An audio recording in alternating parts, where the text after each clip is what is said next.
Уважаемые организаторы и гости праздничных мероприятий в Королевстве Бельгия, от имени Международного центра научно-технической информации и от себя лично сердечно приветствую вас по случаю Дня космонавтики. Этот праздник занимает особое место в нашей общей исторической памяти. 12 апреля 1961 года, 65 лет назад, гражданин Советского Союза Юрий Алексеевич Гагарин впервые в истории человечества совершил полет в космос. С того самого момента, когда прозвучало его легендарное «Поехали», начался отчет новой эры пилотируемой космонавтики. Всего 108 минут продолжался тот первый полет. Один виток вокруг планеты. Но эти минуты вместили в себя мечту, к которой человечество шло тысячелетиями. Они стали символом мужества, научного гения и веры в то, что для человека нет ничего невозможного. Это событие стало триумфом науки и техники, воплощением силы человеческого разума, мужества и устремленности к неизведанному. Именно Юрий Алексеевич Гагарин первым прочувствовал на себе все сложности космического полета, и именно благодаря вот этой информации пришло понимание, что да, человек может летать в космос, наверное, может успешно работать в космосе. Почему я сейчас так аккуратно говорю? Потому что в тот момент был установлен только факт того, что человек может жить в космосе, а вопросы работы были отнесены уже на исследования последующих полетов. В частности, вот космонавт номер 2 Герман Степанович Титов, который полетел в космос в том же 1961 году вслед за Юрием Алексеевичем Гагарином, он показал, собственно говоря, его полет показал, что человек может не только перенести благополучный космический полет, но и жить, и работать, и в космосе, и, собственно говоря, решать вот те задачи, которые человечество будет в будущем решать в космосе. Полет Юрия Гагарина стал не просто научным достижением. Это момент, когда человечество впервые вышло за пределы Земли и осознало, что границы возможного гораздо шире, чем мы привыкли думать. Это символ смелости, веры в науку, силу человеческого духа.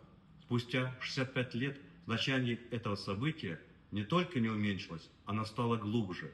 Я уверен, что когда человечество полетит к другим планетам, все равно вокруг Земли будут летать уникальные научные лаборатории, проводить эксперименты по физике, по химии, по биологии, по медицине, материаловедению, потому что это уникальные условия, когда мы можем получать уникальные вещества и проводить фундаментальные научные исследования. Сегодня особенно важно, что память о первых достижениях космической эпохи сохраняется в международном взаимодействии. Памятные мероприятия, как то, что сейчас приходит в Королевстве Бельгии, помогают увидеть в истории космонавтики не только череду выдающихся свершений, но и прочную основу для взаимопонимания и сотрудничества между странами. Мы, белорусы, очень гордимся тем, что мы принимали непосредственно участие в реализации этого проекта.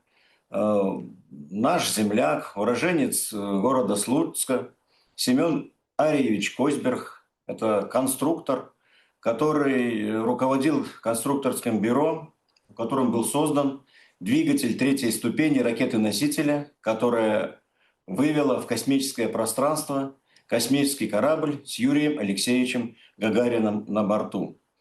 Когда мир услышал позывные «Кедра», когда гагаринская улыбка облетела все газеты и экраны, на мгновение исчезли политические барьеры. Космос перестал быть полем соперничества и стал общим делом всего человечества. Сегодня космос – это уже не только предмет исследований, но и важнейшая часть нашей повседневной жизни. Навигация, связь, мониторинг климата, безопасность – все это напрямую связано с космическими технологиями. Создание устойчивой космической инфраструктуры, орбитальные станции нового поколения, спутниковые группировки, системы наблюдения и управления данными. Важнейшим фактором остается международное сотрудничество. Космос – это та сфера, где объединение усилий разных стран дает максимальный результат. В этом контексте особенное значение имеет космодром Байконур. Место, откуда началась космическая эра человечества и где сегодня продолжается работа над новыми проектами. И я уже заметил, насколько космические технологии сделали связь с людьми в труднодоступных местах лучше. 2 года назад я был на Южном полюсе, выступал перед нашими полярниками, и мои друзья с удивлением узнали, что связь и на корабле, и на станции постоянно присутствует. В прошлом году, поднимаясь на Эверест, мы сделали прямой эфир с Международной космической станцией с Эвереста. И это тоже было достаточно таким значимым событием. В настоящее время уже работают группировки космических аппаратов со сверхвысоким разрешением, субметровым, с разрешением меньше 1 метра. Это предоставляет очень широкие возможности для работы земельщиков, для работы картографов. Эти космические снимки предоставляют очень хорошую и полезную информацию для борьбы с чрезвычайными ситуациями техногенного и природного характера. Сегодня космонавтика вступила в новый этап развития. Прежде всего, это развитие пилотируемых миссий за пределами околоземной орбиты, возвращение человека на Луну, подготовка миссий на Марс. Это уже не фантастика, а реальные события ближайших десятилетий. Ну, я думаю, что ближайшие реперные точки, ближайшие вот такие события, эпохальные в истории космонавтики, это возвращение человечества на Луну и полеты к Марсу, очень, наверное, одной из самых загадочных планет нашей системы, Солнечной системы, собственно говоря, о полетах которой грезило человечество очень-очень давно. Мы гордимся тем, что наша страна открыла дорогу к звездам. И мы видим, как сегодня космическая отрасль развивается. Создаются новые ракеты, строятся современные космодромы, расширяется орбитальная группировка. Все это продолжение гагаринского старта, того самого, с которого началась новая глава в истории человечества. Вы знаете, когда смотришь со станции на нашу Землю, то тебя переполняют эмоции. Наша планета безумно красивая.